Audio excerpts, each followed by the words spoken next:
Hi friends, welcome to பெண்ணே channel. இன்றைக்கி நம்ம வீடியோவில் பார்க்க போகிறது எல்லாத்துக்கும் ரொம்ப பிடிச்ச மத்தி மீன் குழம்பு தான் பார்க்க போகிறோம். வீடியோக்குள்ளே போகிறதுக்கு முன்னாடி நம்ம சேனலை சப்ஸ்கிரைப் பண்ணிக்கோங்க, பக்கத்தில் இருக்க பெல் பட்டனையும் கிளிக் பண்ணிக்கோங்க. அப்போ தான் நான் போடுற வீடியோலாம் உங்களுக்கு வரும். வாங்க வீடியோக்குள்ளே போகலாம். கடாயில் கொஞ்சமாக தேங்காய் எண்ணெய் சேர்த்துக்கலாம்.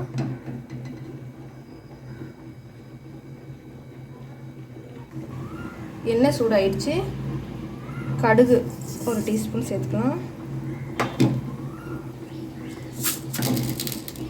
வெந்தயம் அரை டீஸ்பூன் சேர்த்துக்கலாம். சேர்த்துட்டு இது நல்லா பொரியணும். மீன் குழம்புக்கு தேங்காய் எண்ணெய் அட்டகாசமாக இருக்கும் கேரளா ஸ்டைலில். கடுகு பொரிஞ்சிருச்சு. நம்ம சின்ன வெங்காயம் பொடியாக கட் பண்ணி வச்சுருக்கோம், அதை சேர்த்துக்கலாம். சின்ன வெங்காயம் சேர்த்துக்கோங்க, அதுதான் டேஸ்ட் கொடுக்கும் மீன் குழம்புக்கு. இது கூடயே சின்னதாக கட் பண்ணி வச்சுருக்க பூண்டு சேர்த்துக்கலாம். ஒரு 4-5 பூண்டு சேர்த்து 2ஆக கீறி வச்சுருக்கேன். இது கூடயே ஒரு பச்சை மிளகாய் 2ஆக கீறி வச்சுருக்கேன், அதையும் சேர்த்துக்கலாம்.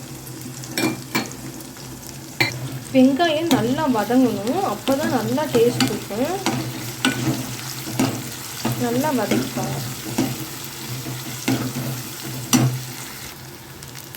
வெங்காயம் ஓரளவுக்கு வதங்கின அப்புறம் கருவேப்பிலை சேர்த்துக்கோங்க.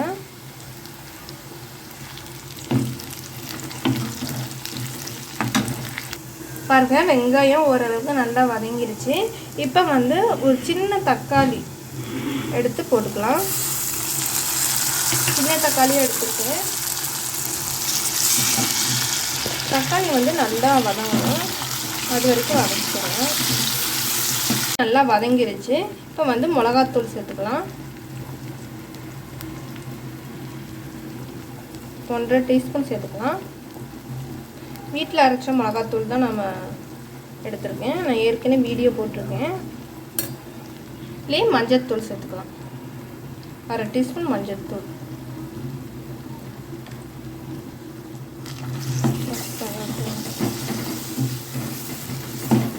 இப்போ புளி தண்ணியை இதில் சேர்த்துடலாம். இப்போ இதில் புளி தண்ணி கரைச்சி வச்சுருக்கோம், அதை சேர்த்துக்கலாம். ஒரு நெல்லிக்காய் சைஸ் புளி கரைச்சி வச்சுருக்கேன். தேவையான அளவு தண்ணி ஊற்றிக்கலாம். தண்ணி ஊற்றிட்டு குழம்புக்கு தேவையான அளவு உப்பு சேர்த்துக்கோங்க. சேர்த்துட்டு இது நல்லா கொதி வரட்டும். மூடி போட்டு மூடி வச்சிடலாம். நம்ம வெங்காயம் பூண்டெல்லாம் வதக்கி எடுத்துக்கலாம். சின்ன வெங்காயம் சேர்த்துக்கோங்க, அதுதான் நல்லாயிருக்கும் டேஸ்ட்டு. இது கூடயே பூண்டு ஒரு துண்டு இஞ்சி சேர்த்துக்கோங்க. இது கூடயே ஒரு தக்காளி சேர்த்துக்கோங்க. நம்ம ஏற்கனவே குழம்புல ஒரு தக்காளி சின்ன தக்காளி போட்டுருக்கோம், அதனால் இதில் 1 போதும். அப்புறம் புளித்தண்ணி வேறு ஊற்றிருக்கோம், ரொம்ப புளிப்பாயிடும். இது நல்லா வதக்கி எடுத்துக்கலாம்.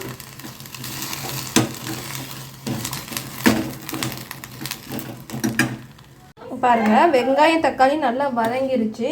இந்த அளவுக்கு வதக்கி எடுத்துக்கோங்க. இது கூட நம்ம தேங்காய் சில்லி சேர்க்கணும். பாருங்கள், மிக்ஸி ஜாரில் வெங்காயம் தக்காளி பூண்டு இஞ்செல்லாம் போட்டு வதக்கி வச்சப்பலாம் அது சேர்த்தாச்சு. இது கூடயே தேங்காய் சேர்த்துக்கலாம். தேங்காய் சில்லு சேர்த்து தண்ணி ஊற்றி நல்லா ஃபைன் பேஸ்ட்டாக அரைச்சிட்டு வந்துடலாம்.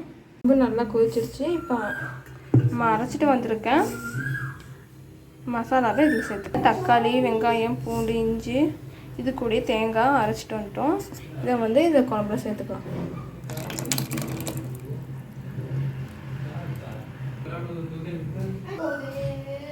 எந்த அளவுக்கு தண்ணி வேணுமோ அந்த அளவுக்கு தண்ணி ஊற்றிட்டு ஒரு 2 கொதி வரட்டும். மூடி போட்டு மூடி வச்சுருங்க.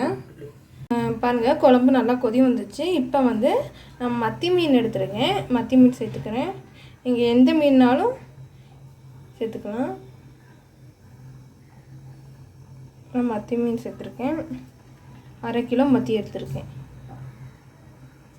மீன் சேர்த்துட்டு ஒரு 10 நிமிஷம் வெந்தால் போதும். மூடி போட்டு மூடிடலாம், வேகட்டும். குழம்பு ரெடி ஆகிடுச்சு. எண்ணெயெல்லாம் பிரிஞ்சு அழகாக இருக்குது. இதுக்கு மேலே கருவேப்பிலை போயிருக்கலாம். அவ்வளோதான் ஃப்ரெண்ட்ஸ், நம்ம மீன் குழம்பு ரெடி. ஃப்ரெண்ட்ஸ், சுட சுட மத்தி மீன் குழம்பு ரெடி ஆயிடுச்சு. சூடாக சாதத்தில் நான் போட்டு சாப்பிட போகிறேன். அவ்வளோ டேஸ்ட்டாக இருந்தது. நீங்களும் கண்டிப்பாக இதே மாதிரி ட்ரை பண்ணி பாருங்கள். ஓகே ஃப்ரெண்ட், இவ்வளோ நேரம் வீடியோ பொறுமையாக பார்த்ததுக்கு நன்றி. பாய்.